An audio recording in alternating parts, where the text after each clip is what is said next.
Hi, it's Michelle from Clara Main Library Youth Department, and I'd like to suggest a few books from the summer reading list that ALSC has put out. ALSC is the Association for Library Service to Children, and they put a summer reading list out every year.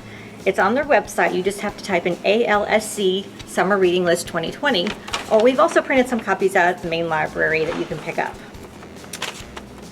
So I'm going to just review or go over a few of the books that are on this list and see if your children will like them. It is for grades kindergarten through second grade.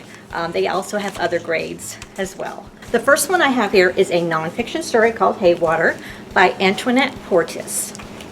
And just a little bit of the inside cover says, splash along with a spunky little girl who realizes that water is everywhere. But water doesn't always look the same. It doesn't always feel the same. And it shows up in lots of different shapes.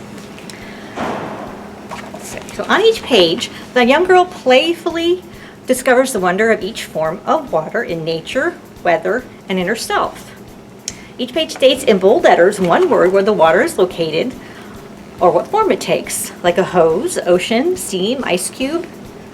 Illustrations are simple yet colorful, yet express the nature of each form of water and the girl's enjoyment and sense of discovery, like in a puddle.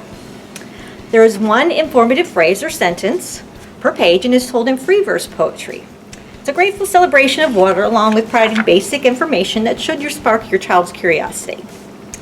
And then we have some final pages at the end that have more detail information about water forms, the water cycle, and conserving water that you can share with your young child as well.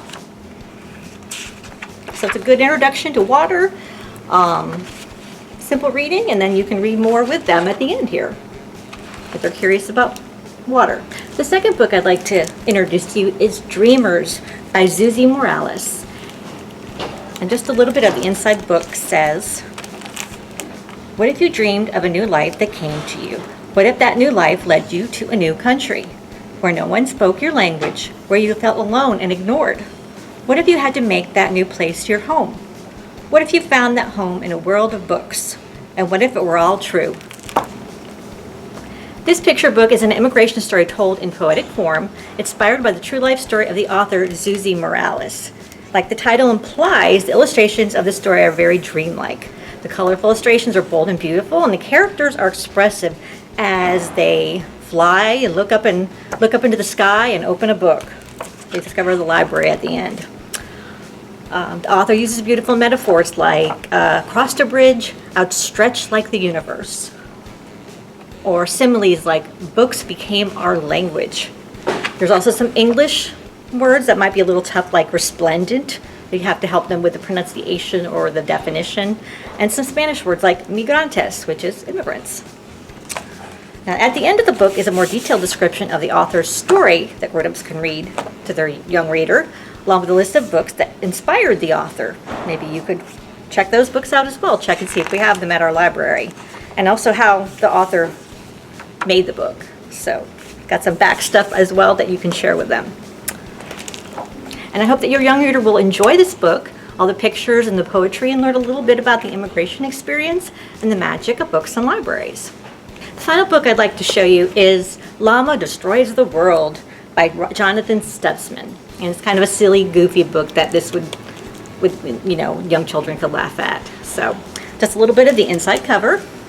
Llama has everything he needs for a great week. Cake of the most delicious variety, pants made for dancing, a giant rip in his pants, too much cake, a black hole, wait, what? The end of the world, that wasn't supposed to happen. No matter what, Llama is going to make the best of it.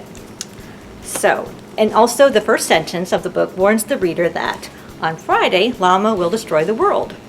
And from there we go through the week with Llama and discover how he indirectly destroys the world. So Monday he starts out by eating the cake. Tuesday he dances and rips his pants, until finally on Friday a black hole sucks up the universe. Now how does this happen? Will things go back to normal? Well, your young reader will have to read it and find out for himself, right? The llama's really cute. Really silly cartoon type character. He's pretty clueless, just happy throughout the story, goes with the flow. There's also speech bubbles in it. It's really cute, like this right here where he's going dat. and all the other bubbles that kind of show sound, like rip when he rips his pants, and so forth. They're obviously very colorful, and the text is easy to read. As you can see, really bold letters, and it's white on blue right here. I really like the clueless antics of Llama and the comic book quality of the book. And I'm sure your young reader will love it too. So I hope that you can check this one out for them as well. These books are recommended for grades kindergarten through second grade. There's a few other ones on this list, not all of them, but just a few others I want to mention. This is Camp Tiger by Susan Cho, and this is Aunt Lucy's Talking Painting. And these are a little more advanced stories, maybe second grade level. Like I said, there's several other books on the list, so come and check out that brochure and see what your child might enjoy reading. These books are recommended for kindergarten through second grade, so come on over to the library, take a look at them, and see if your child will be able to read them and enjoy them. So I hope you have a happy summer, and I'll see you at the library. Bye-bye.